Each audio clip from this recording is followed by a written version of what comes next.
పెద్దపల్లి జిల్లాకు సంబంధించి ఈరోజు ప్రధాన వార్తలు చూసుకున్నట్లయితే న్యాయవాదులపైన రోజు రోజుకు దాడులు పెరిగిపోతున్న నేపథ్యంలో న్యాయవాదుల రక్షణ చట్టం అమలు చేయాలని డిమాండ్ చేస్తూ గోదావరి కని కోర్టు ఎదుట న్యాయవాదులు ఒకరోజు నిరాహార దీక్ష చేపట్టారు. ఈ యొక్క నిరాహార దీక్షకు గోదావరి కని బార్ అసోసియేషన్ అధ్యక్షుడు తౌటం సతీష్ దీక్షాపరులకు పూలమాల వేసి దీక్షను ప్రారంభించారు. ఈ సందర్భంగా న్యాయవాదులు మాట్లాడుతూ సమాజంలో న్యాయం పట్ల పోరాడుతున్నటువంటి న్యాయవాదులపైన రోజు రోజుకు దాడులు పెరిగిపోతున్నాయి. దోషులను శిక్షించడంలో కూడా జాప్యం జరుగుతుంది. కాబట్టి న్యాయవాదుల రక్షణ చట్టాన్ని తీసుకొచ్చి కఠినమైన శిక్షలు వేస్తే న్యాయవాదులపైన దాడులు ఆగుతాయంటూ కూడా ఈ సందర్భంగా న్యాయవాదులు అభిప్రాయం వ్యక్తం చేశారు.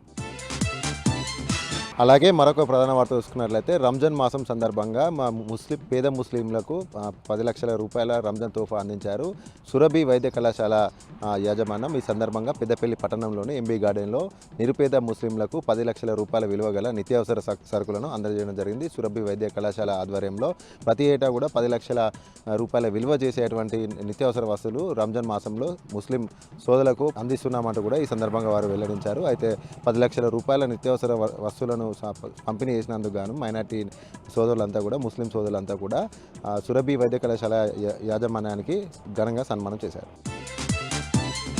అలాగే మరొక ప్రధాన వార్త చూసుకున్నట్లయితే పవిత్ర రంజాన్ మాసం సందర్భంగా ముస్లిం సోదరులకు పెద్దపల్లి మాజీ ఎమ్మెల్యే దాసరి మనోహర్ రెడ్డి ఇఫ్తార్ విందు అందించారు. పెద్దపల్లి పట్టణంలోని ఎంబీ గార్డెన్లో ముస్లిం సోదరులకు ఇఫ్తార్ విందును అందించారు. ఈ సందర్భంగా దాసరి మనోహర్ రెడ్డి మాట్లాడుతూ బీఆర్ఎస్ పాలనలో ముస్లిం సోదరులను అక్కున చేసుకున్నట్టు కూడా ఈ సందర్భంగా వెల్లడించారు.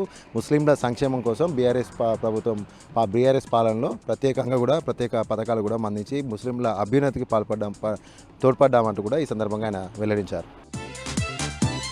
అలాగే మరొక ప్రధాన వార్త చూసుకున్నట్లయితే పవిత్ర రంజాన్ మాసం సందర్భంగా ముస్లిం సోదరులకు ఇఫ్తార్ విందు అందించారు. మంత్రి మాజీ ఎమ్మెల్యే పుట్ట మధుకర్ రామగిరి మండలం సెన్నీర్ కాలనీలోని ఈద్గాలో ముందస్తుగా ప్రత్యేక ప్రార్థన చేశారు. ఈ సందర్భంగా ముస్లిం సోదరులకు ముందస్తుగా రంజాన్ శుభాకాంక్షలు తెలిపారు. అనంతరం ఇఫ్తార్ విందు ఏర్పాటు చేసి ముస్లిం సోదరులతో పాటు కూడా ఇఫ్తార్ విందు సేవించారు. ఈ సందర్భంగా పుట్ట మధుకర్ మాట్లాడుతూ ముస్లింల సంక్షేమానికి పెద్దపీట వేసిన సర్కార్ బీఆర్ఎస్ సర్కార్ అంటూ కూడా ఆయన వెల్లడించారు. ఇప్పుడున్నటువంటి కాంగ్రెస్ సర్కార్ ముస్లిం సోదరుల అభ్యున్నతిని పక్కన పెట్టిందంటూ కూడా ఈ సందర్భంగా ఆయన వివరించారు. బీఆర్ఎస్ రానున్నది కూడా మళ్ళీ బీఆర్ఎస్ ప్రభుత్వమే, మళ్ళీ కూడా ముస్లిం సంక్షేమానికి పెద్దపీట వేస్తామంటూ కూడా ఈ సందర్భంగా పుట్ట మధుకర్ వెల్లడించారు.